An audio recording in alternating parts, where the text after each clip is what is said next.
আপনার এলাকার একমাত্র আধুনিক চিকিৎসা ও কেমিস্ট সুবিধা এখন এক ছাদের নিচে। উষা মেডিকেল, গোবিন্দপুর বাজার, রেল লাইনের পাশে, শান্তিপুর, নদিয়া।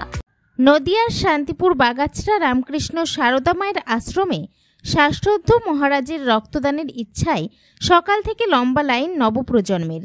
রক্ত সংগ্রহের কিট শেষ হয়ে যাওয়ায় রক্তদানের ইচ্ছে পূরণ হলো না এবার। ধর্ম নিয়ে বর্তমান রাজনীতির অস্থির পরিস্থিতির মধ্যে শ্রী রামকৃষ্ণ দেব সারদা মা এবং স্বামী বিবেকানন্দ অত্যন্ত প্রাসঙ্গিক। তাদের চিন্তাভাবনা সারা বিশ্বের কাছে সমানভাবে গ্রহণযোগ্য আজও। সেবাই পরম ধর্ম, জীবজ্ঞানে শিব সেবাই এই অস্থির পরিস্থিতি থেকে রেহাই পাওয়ার একমাত্র উপায়। তাই তো সারা বিশ্বে বিভিন্ন মঠ মন্দিরের মাধ্যমে আজও বিভিন্ন ধরনের সেবা কার্য চালিয়ে যান ভক্তরা।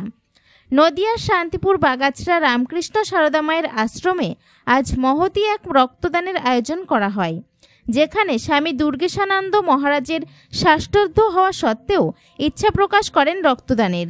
আর সেই কারণেই উপস্থিত প্রায় সকল ভক্তই দিতে শুরু করেন রক্ত।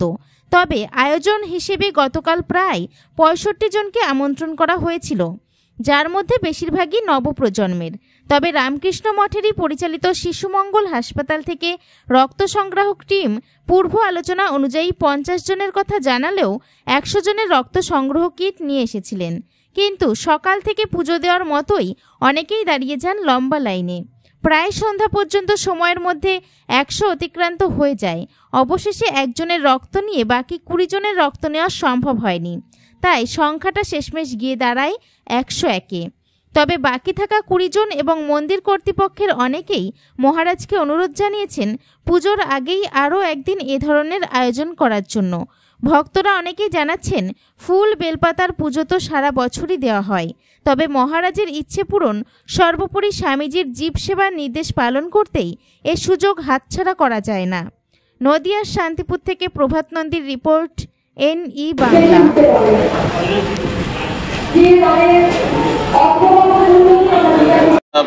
আজকের দিনে ওই আমরা সেবা প্রতিষ্ঠান, আমাদের রামকৃষ্ণ মিশন সেবা প্রতিষ্ঠান, এদের সঙ্গে যোগাযোগ করেছিলাম। ওরা আজকেই ওদের ফাঁকা ছিল ডেট, আজকের দিনটা ওরা সিলেক্ট করেছিল। এই রক্ত সংগ্রাহক দল কোথা থেকে এসছেন? রামকৃষ্ণ মিশন সেবা প্রতিষ্ঠান, কলকাতা। আমাদের শিশু মঙ্গল নামে যে হসপিটাল আছে রামকৃষ্ণ মিশনে, সেখান থেকে। আর আজকে বিশেষ কে কে এসছেন? বিশেষ আমাদের বাগাছড়া পঞ্চায়েতের প্রধান এসেছেন, আমাদের বিশিষ্ট শিক্ষক সঞ্জয় সাঁতরা এসেছেন, আমাদের এখানে প্রেসিডেন্ট শচীন্দ্রনাথ গাঙ্গুলি উনি আছেন, আরও অনেক বিশেষ। আর আমাদের বিডিও সাহেব, ওনার আসার কথা, উনি আসবেন বলেছেন একবার, ওনার একটু দাদার শরীর খারাপ বলে একটু দেরি হচ্ছে। কিন্তু কি রক্তদানের আয়োজন হয় না? এই প্রথম এখানে রক্তদান শিবিরের শুরু হলো, এরপর থেকে প্রত্যেক বছরই তো হবে আশা করি। এই যে নতুন প্রজন্মের ছেলেরাও আপনার পাশে রক্ত দিল, কেমন লাগলো?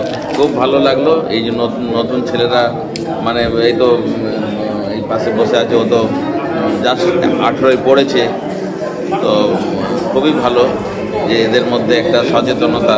সেক্ষেত্রে আপনার তো যথেষ্ট বয়স হয়েছে, আপনি ওকে দিতে অসুবিধা হলো? না না, আমার কোনো অসুবিধা নেই। আচ্ছা, দিয়েছেন তো আপনি? হ্যাঁ, দিয়েছি। আচ্ছা, আগে একবার দিয়েছিলাম, কিন্তু এখন দিলাম। আর আজকে এই রক্তদান উপলক্ষে আর কিছু আয়োজন আছে না? এটাই? কতজন মোটামুটি এটা আনুমানিক হতে পারে? আমার 90 জন তো হয়ে যাবে মনে হচ্ছে। তবে এখন সকাল থেকে এরকম লম্বা লাইন, মানে সবাইকে মুখে মুখে ভক্তরা, সবাইকে বলা হয়েছে, সেই জন্য সবাইকে নাম নেওয়া হয়েছিল। কালকে সন্ধ্যেবেলা থেকে রাত পর্যন্ত ফোন করে সবাইকে বলা হয়েছে আসার জন্য।